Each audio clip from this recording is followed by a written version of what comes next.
வணக்கம் மக்களே, எல்லோரும் எப்படி இருக்கீங்க? நல்லா இருக்கீங்களா?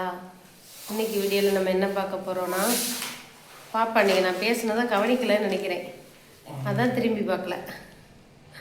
கோயிலுக்கு போய்ட்டு வந்துட்டோம். எல்லோரும் எப்படி இருக்கீங்க? நல்லா இருக்கீங்களா? இன்றைக்கி சாமி மலைக்கு போனோம். போயிட்டு இப்போ தான் வந்தோம். கோயிலில் இன்றைக்கி கார்த்திகை கடைசி நாள் நல்ல கூட்டம். சாமியை கும்பிட்டு வந்தாச்சு. நான் பெரிய வீடியோ அங்கே வச்சு எடுப்போன்னு பார்த்தேன். ஆனால் சாய்மலையில் ஃபோனெல்லாம் லாக்கரில் வாங்கி வைக்கிறாங்க. அதனால் நான் கீழே மட்டும் மலைக்கு கீழேயே நிறைய ஷார்ட்ஸ் எடுத்து வச்சுருக்கேன். நான் உங்களுக்கு ஒன்று ஒன்றா போடுறேன். ஷார்ட்ஸ் எல்லாம் பார்த்துக்கங்க. ஆமாம், கோயிலுக்கு போயிட்டு என்னென்ன வாங்கணும் அப்படிங்கிறத காட்டுறேன். என்னென்ன வாங்கினேன், ரொம்ப வாங்கினேன். பாப்பாவுக்கு ஒரு கீழே விழுந்துடாத தாய், பாப்பாவுக்கு ஒரு பொம்மை வாங்கினோம். காமிச்சிட்டேன் பொம்மை. பாப்பாவுக்கு ஒரு பொம்மை வாங்கினோம். பொம்மையை கட்ட வாங்கி பாருங்க. வருதா? என்னடா அது? நீ பாருங்க, இதா இருக்கா குருவி.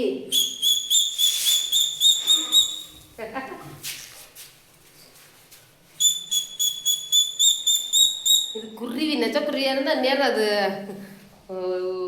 பரலோகம் போய் 10 நிமிஷம் இருக்கும். அது பொம்மை குருவியாக கட்டி பிழைச்சி போயிருக்கு.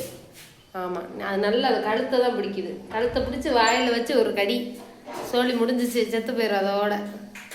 என்னவாப்பா?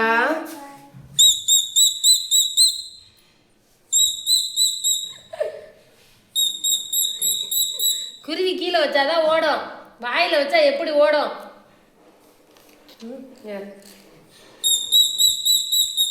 அது தத்தி தத்தி போகுதா? பாப்பாவுக்கு வாங்கணும் முதல் பொம்மை இதுதான். ஒரு பொம்மை வாங்கியாச்சு. அதை காட்டணுமா? ஐயோ, எனக்கு கையை வலிக்குது. என்னடிம்மா, உன்னை காட்டணுமா? அப்புறம் நான் என் வாழ்க்கையில் கல்யாணம் முடிஞ்சதுக்கப்புறம் கேன்பேக் வாங்கணும்னு எனக்கு ரொம்ப நாளாக ஆசை.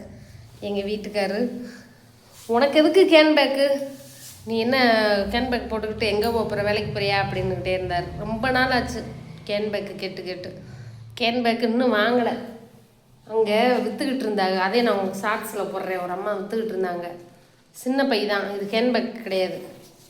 ஹேண்ட்பேக் மாதிரி பர்ஸ் இருக்கும்ல, சின்ன பர்ஸு, இப்படி கையில் பிடிச்சிக்கலாம். நல்லா இருக்கா? இது எவ்வளோவா இருக்குங்கிறத நீங்கள் கமெண்ட்டில் சொல்லுங்கள்.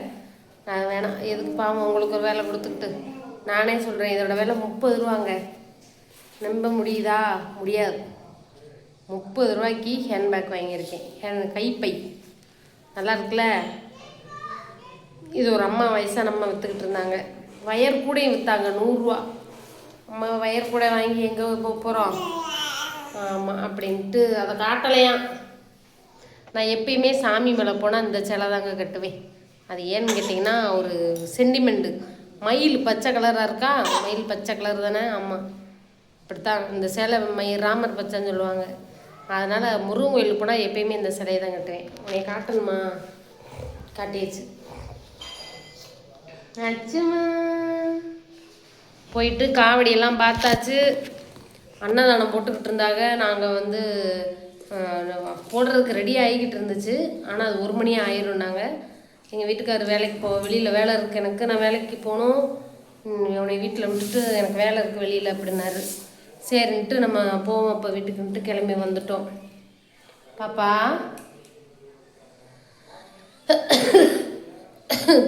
இன்னைக்கு எப்பயுமே நாங்கள் சாப்பிட்றதுக்கு தான் வாங்குவோம். இன்னைக்கு எதுவும் வாங்கலை. கொய்யாப்பழம் வாங்கலான்னு பார்த்தோம். அப்புறம் மணி ஆயிடுச்சு. எங்கள் வீட்டுக்காரர் 200 தான் வச்சுருந்தார். சேஞ்ச் இல்லைன்னா சில்லறை இல்லைன்ல, 200 தான் இருக்குது. அதுக்குள்ளே பார்த்து செலவு பண்ணிக்கன்னு சொன்னாரா. சரின்னு சொல்லிட்டு நான் எப்பயுமே கல்யாணம் முடிஞ்ச புதுசில் ஏதாவது கேட்டுக்கிட்டே இருப்பேன். அப்படி எதுவும் அவர் வேணுமான்னு எதுவும் கேட்கலைன்னா கோவமாகவே வருவேன். 2 நாளைக்கு கோவமாகவே இருப்பேன். இப்போல்லாம் அப்படி கிடையாது. எதுவும் கேட்கவும் நமக்கு தோணலை. மறுபடியும் தலைவலி வந்துருச்சு. தலை குளிச்சுட்டு கோயிலுக்கு போவோம். 3 நாளாக தலைவலியோடையே கிடந்தேன். இப்போ அந்த ஈரமாக இருக்கும் போல். மறுபடியும் இதை கழட்டி விட்டு காய விட்டு ஒழிக்கணும். மறுபடியும் தலைவலிக்கிற மாதிரி இருக்குதா? 2 நாள் தலை வலிச்சதுனால எனக்கு அதே மாதிரியே தோணுதான்னு எனக்கு தெரியல. வலிக்கிற மாதிரி தான் இருக்குது. லதாக்கா கூட கேட்டாங்க கமெண்டில், தலைவலி தேவலமாமான்ட்டு. தலைவலி இப்போது கொஞ்சம் இல்லை, ஆனால் மறுபடியும் வரப்போகிற மாதிரி இருக்குது. 2-3 நாளாக தலைவலியில் ரொம்ப சிரமப்பட்டு போயிட்டேங்க. அதனால தான் சரியாக என்னால் டயத்துக்கு சாப்பிட்டு கூட போட முடியல. அவ்வளோ தலைவலியிலையும் நம்ம ரெஸ்ட் எடுக்க முடியுது. நம்ம வேலையில் நம்மளை தான் செய்கிற மாதிரி இருக்குது. என்னைக்காவது ஹோட்டலில் ஒரு வேளை சோறு எதுவும் கிடையாது. நம்ம தான் சோறாக்கணும், நம்ம தான் குழம்பு வைக்கணும். சமைக்கிறது கூட பெரிய விஷயம் இல்லை, பாத்திரம் கழுவுறது தாங்க பெரிய விஷயம். பாத்திரம் கழுவுறது தான் எனக்கு கஷ்டமான வேலை. ஏன்னா தண்ணிக்குள்ளே கையை வைக்கணுமா, தண்ணியில் கையை வச்ச உடனே தும்மல் வர ஆரம்பிச்சிடும். என்ன செய்ய, என்னம்மா செய்ய? நீ பெரிய பிள்ளைய அம்மாவுக்கு பாத்திரம் கழுவி தருவியா? பாத்திரம் கழுவி தருவியா? துணி துவைச்சி தருவியா?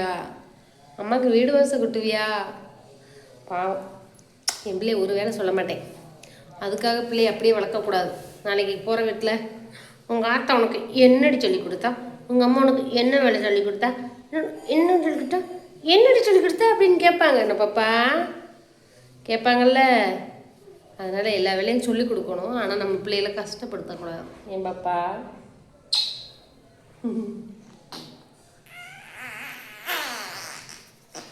போயிட்டு வந்தாச்சு. போகிற வழியில் நம்ம சப்ஸ்கிரைபர் ஒருத்தவங்கள பார்த்தோம். ஹாய்மா அப்படின்னா பாய்மான்ட்டு வந்தாச்சு. ஆமாம், இன்றைய பணி சிறப்பாக நடைபெற்று விட்டது. முந்தானேத்து ஒரு கமெண்ட் போட்டிருந்தேன், நான் நைட்டி தவிர உனக்கு எதுவுமே இல்லையான்னு கேட்ட ஒரு வீடியோவுக்கு ஒரு அம்மா கமெண்ட் பண்ணியிருந்தாங்க, உனக்கெல்லாம் எதுக்கு 3 புள்ள அப்படின்ட்டு. அவங்களுக்கு நான் பதில் சொல்ல விரும்பவே இல்லை.